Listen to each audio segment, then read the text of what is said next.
welcome back to my course. In this video, we will learn about a new array function called map.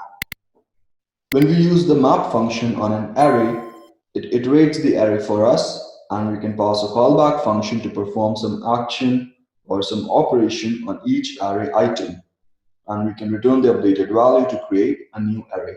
This is the syntax for using map on an array. So array dot map, and inside the parenthesis we're passing a function. So let's try an example to understand it better.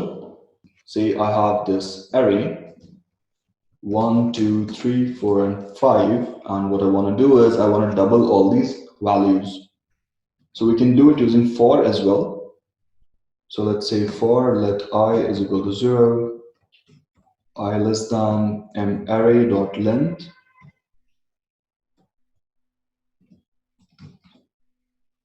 So this loop will iterate through our array. So to create a new array, we can simply do let new array is equal to empty array, and we can keep pushing it in. So new array dot push and m array at I multiplied by 2. So if I print this new array, so it gives me 2, 4, 6, 8, and 10. All right. So this could be a function as well. So let's say constant and double values. So here we can pass the list item, and what it can do is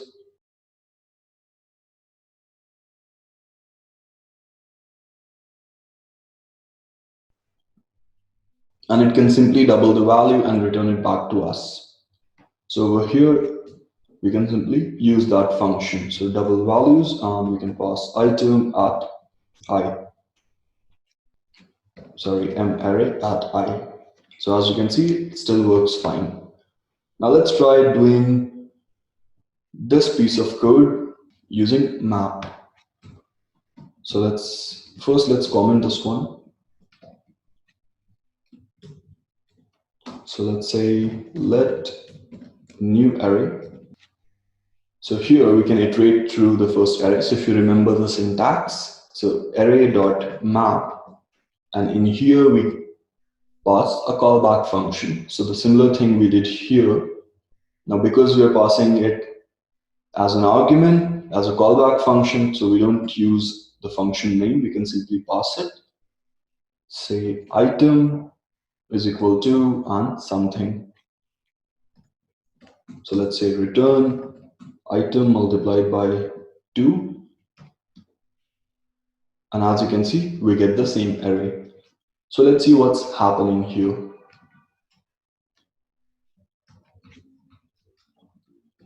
So if I print item here, so as you can see, it's printing it in different lines. So first, it goes through the first element of the array, it prints it, then it goes through the second element, prints it, third, fourth, and so on. So that's why we're getting 1, 2, 3, 4, and 5 printed in the console in different lines. And this item argument, it represents the array item at current iteration. Similarly, if you wanted to check what's the current iteration going on, we can simply do I here. So let's say item at dollar position is dollar and item.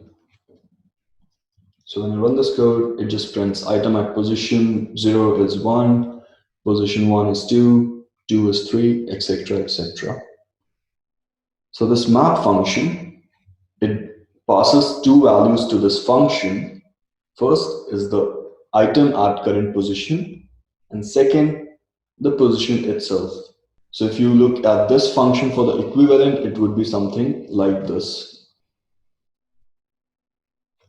And again, you can rename this argument to anything, say data and position.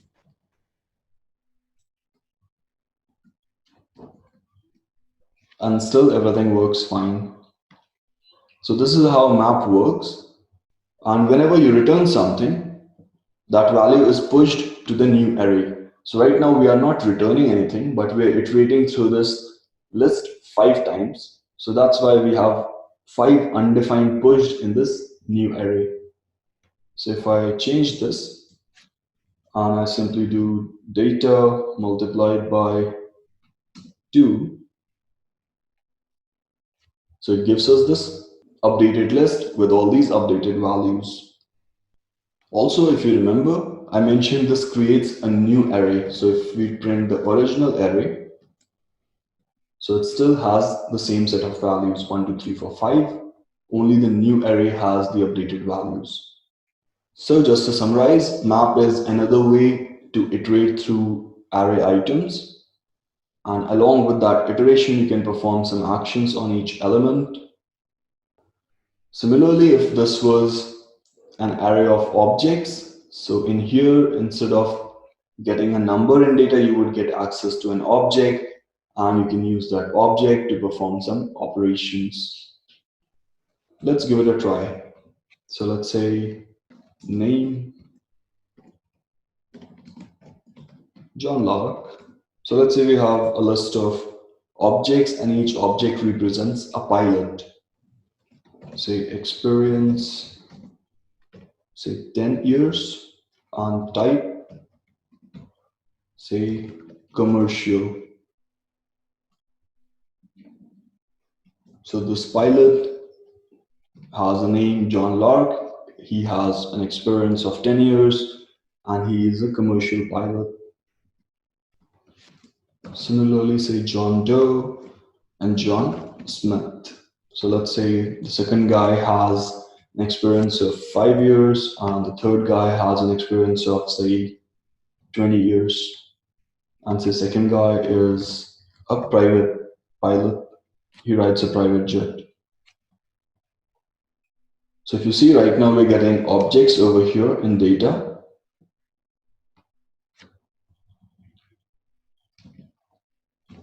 So if we do console log and we just do data, so it gives us these objects. So again, we all know how to work with objects. So to access some values, we can simply do object dot the value name.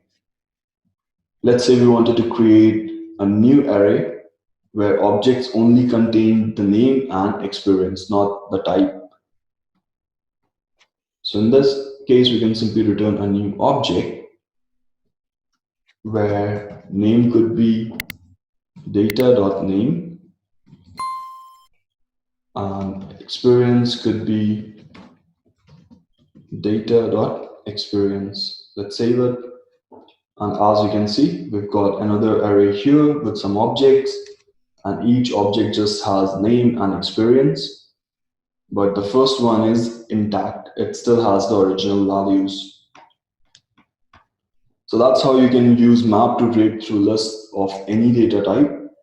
I hope this gave you a better understanding of map function. But if you have any doubts or queries, feel free to drop a comment below.